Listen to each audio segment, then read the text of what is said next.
What's up, guys? This is Shane from Plugged. Just want to introduce you to our new feature called Browser. You can find it in the middle of the bottom menu right here. So it's going to show you how this works. So this white field right here is where you can input your URL. I'm just going to go to Easy Supply.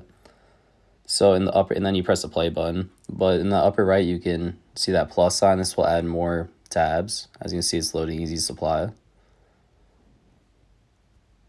And then the upper left is trash can. We'll just delete tabs if you want to delete some. I'm just going to add them back.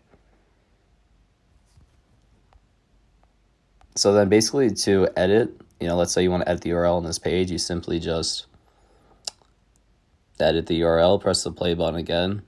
And as you can see, I changed it to Google, but only changed this tab, not the others. If you want to, do a mass link change, you'll have to use the first tab. If you notice when I do Google on this one,